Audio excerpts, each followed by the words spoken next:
So as I said, this is game number 2. Game number 1 of the losers bracket. Hero Marine has already advanced through top of the group in the winners game up against Goody.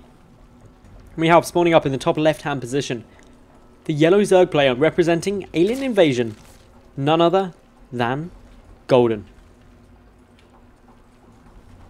His opponent down in the lower right. The yellow Zerg representing... Sorry, the yellow... What? My colors are really confused right now. The red Protoss representing Madals Sports, it's HasuObs. And in the top left, of course, it's AI Golden. My brain getting really confused because the scoreboard is the wrong way up. It always does it. Whenever the player spawning in the top position is sitting there at the bottom position, my brain just melts a little bit. Also, my brain is, of course, melting. It's been really hot in England for, like, ages. It's been a heat wave for us. And we're not used to dealing with it. We're used to, like, cold and rain. Not 28 to 30 degree heat. And we're just like, ugh. It's warm. Anyway, in terms of StarCraft, got Gateway first coming down. Golden not revealing his strategy yet. Will it be a 15 pool? 15 hatch? 16 hatch? 16 pool? Looks like it's going to be a 15 hatch. Okay, so a very brave opening. Actually, it's not that brave. He may actually go hatch pool. Because he's got a drone down here really nice and quick. Quick little check to make sure nothing's sneaky. If he comes up and sees the fact that it is a gateway expand, hatch pool is probably the best opening going for that. It's just coming down to block that now though, so... May still just choose to go for it. May just be like, yeah, I'm safe. It's not going to do that though. Getting gas down first. Gonna go gas pool. Hatch gas pool.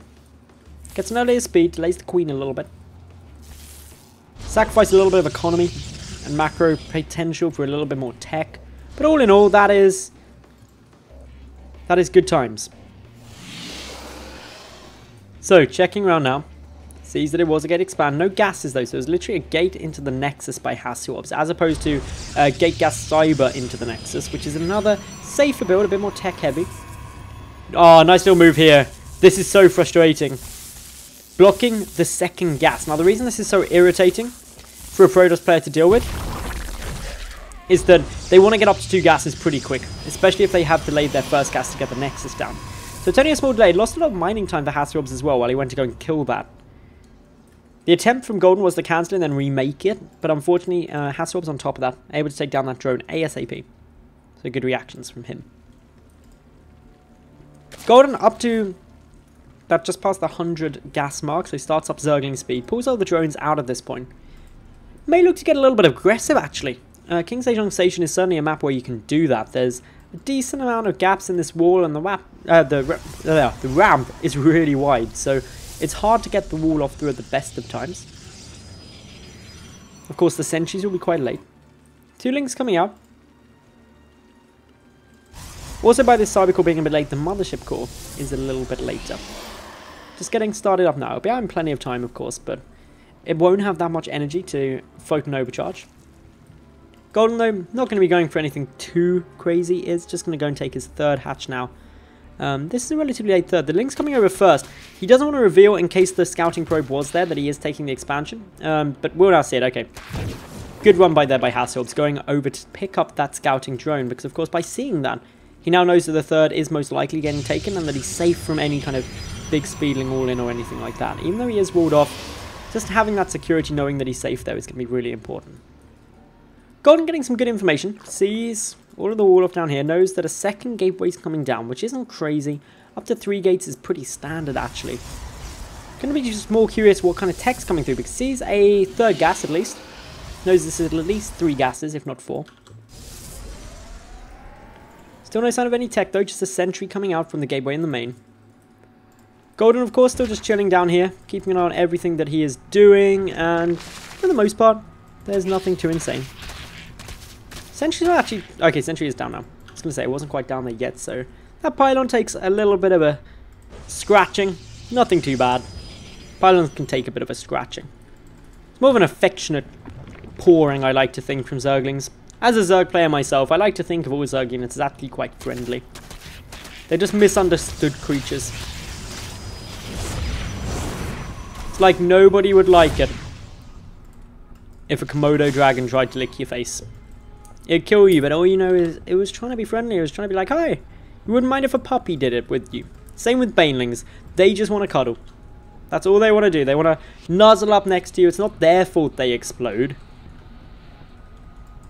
Anyway, Lings still having a good little check. Make sure nothing sneaky's going on. Making sure these debris around the back hasn't been taken out on a little attempt to circumvent any possible Overlord placement. So no sign of tech, although as I say that, the Twilight Council has now just got started up by HasuObs, so he's going to be looking most likely for Blink nice and early on. Meanwhile, Golden sitting up on 2 gases, one in the main, one in the natural, now going up to 3 and 4. So that's all good. 5 and 6 probably won't be too far behind. Also adding in the Evolution Chamber and Lair, so no sign of a Rotron yet. Generally you'd see that Rotron down. Also the other thing that is quite curious is that we don't see an attempt by him to actually go and scout in yet with an Overlord. Does only have 1 over here, so admittedly that's about to die. That's unfortunate for the Overlord. But generally around sort of 6:30 to 7 minutes you'll see a Zerg player sacrifice an Overlord in. Ideally wants to see things like this Twilight Council, which hasn't yet been spotted, but is researching Blink. That means the Hydra Den that's coming down is actually really solid for Golden. God also runs in with a lot of Lings here. Going to be able to try and get a bit of damage down. Those sentries having to flood out a lot of force fields early. The Lings now are being reinforced with more coming through, so just trying to buy some time, trying to prevent them getting in too much of a good spot. Force field count is very low. There's 2 there at the moment. Third Nexus, unlikely to survive this onslaught, especially since the sentries have already lost a lot of energy. Force around, Council comes down, Golden able to get that victory for him there. Still checking to see if these sentries are going to get engaged upon. The wall off getting recreated by another Zealot there, quickly. Securely, we've got a couple of Hydras, more Lings coming through. Hydra speed and the +1 missile attack on its way. A couple of Lings have managed to sneak forward. This is really important for Golden. He sees the Twilight Council, knows this is going to be Blink, knows it's going to be Blink +2. Because he's going to be able to click on this Stalker, realise he's got +1, if he hadn't already done so.